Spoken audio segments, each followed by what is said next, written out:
I wanted to ask about your English teacher days. Oh, yeah. And so what kind of like skills did you pick up as an English teacher through like literature and reading and writing that you think are now helpful for you kind of in your current, editor world? Yeah, I mean, it's been more relevant, more useful, more helpful than I would have ever imagined, actually. Part of it was just the sheer work of being a teacher. As I was a professor, and I also have taught other age groups, having to interact and communicate with so many people with very large classes and lecture halls and stuff over a period of a number of years, and they were all young people, 17, 20, whatever.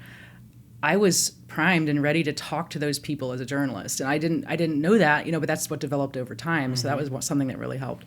But the orderliness necessary to be a professor in terms of processing information, creating outlines, syllabuses, marking tons of papers. Yeah. But I also taught writing for 10 years. So I was teaching people how to write and argue. All of that's essentially the same as working as an editor in journalism.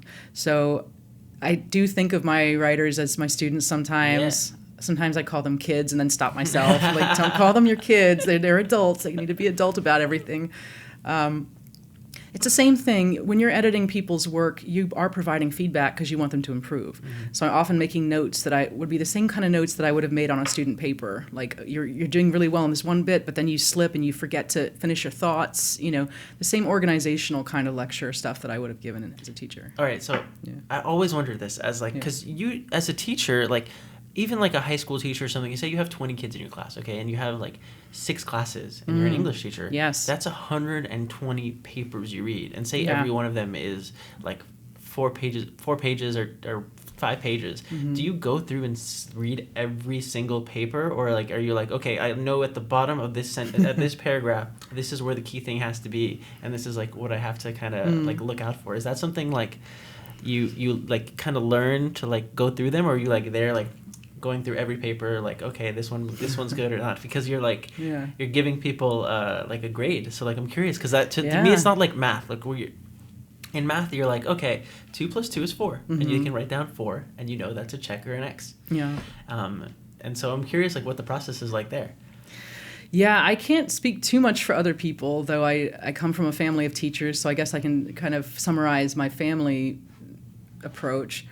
Are we allowed to swear on this? Yeah. Okay, I'm a total hard ass, and I read every paper, and it's hard. It's very hard. Wow, that's crazy. Hundreds of students is correct. I went into trial by fire. I went from never teaching a college course before to doing overtime in the first semester that I ever taught. I thought I was going to die because there were so many papers.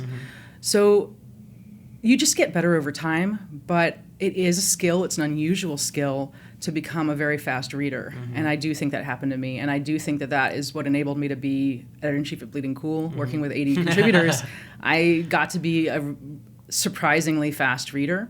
You are looking for key things. You're reading fast, but you're looking for key things. It's almost like, Daredevil vision, certain things stand out, oh, there's that. Okay, the main idea's there. Okay, the quote's there. Okay, you're looking for bits and pieces. But it was actually the process of marking papers, which I would do by hand with a pen. Some people would do it on the computer. I don't know how they did that. I'm very manual. So I used to grade papers with a pen. And the stuff I would write in the margins would help me process what I was reading, and then it would be helpful for the students. And it's the same thing now working with journalists. I find myself making notes in a similar way. So you were saying, do I read everything? Yeah, I do. And it's hard, but you get faster at it. Yeah. So I'm gonna ask you, what are some techniques you have at speed reading, or do you?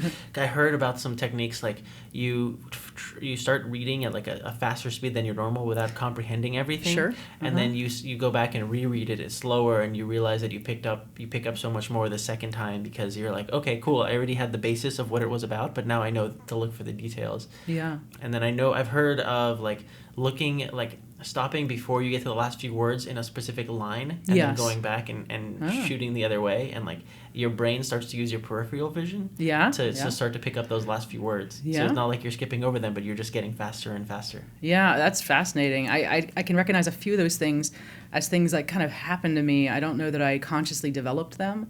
I do think I do tend to read things at least twice. When I was a professor, more than that. So I read the first time really fast, and I read it as a reader, and I'm not the editor. I actually try to be a reader reading this, just an average person who's interested in the subject matter, and I look for, am I confused by anything? Is there something that makes me trip and kind of takes me out of the piece of writing, just like takes you out of a comic? And then the second time, I'm looking for the structural elements. I'm looking at the opening sentences of each paragraph, the closing ones, to see if they're really constructed okay. And I'm looking at the structure of the whole piece. Okay, intro, conclusion, different bits of evidence. Is the evidence in an order that makes sense? Would it have been better if that last bit was at the beginning because it doesn't make like logical flow? So there are different ways of reading. I would say the main way to get better at speed reading is by it being absolutely necessary to your existence. Just necessity. It makes you get better at things. It's like someone who might work as a chef in a restaurant would get faster and faster and faster at preparing these dishes because you just do it all the time. Something weird that affected me was I got to the point where I noticed I was having a hard time understanding the structure of pieces I was looking at. And the solution was really strange, which was that I needed glasses. Oh, really? I didn't understand. Like, I knew they had recommended I wear reading glasses before, but I always kind of blew that off and didn't bother. And I started having a hard time just sort of seeing the whole page in my mind. And I thought, something's changing here. Am I just really tired all the time? And I finally was thinking, okay, I'll go get my eyes checked at one point. And once I got those glasses back and put them on, that problem went away like immediately. So it's physiological too. If you're really tired, if you're overloaded, if you're not under optimal conditions, it's going to be harder to move quickly and to be accurate. Yeah, and work with 80 writers or hundreds of students or anything, that just becomes so much harder.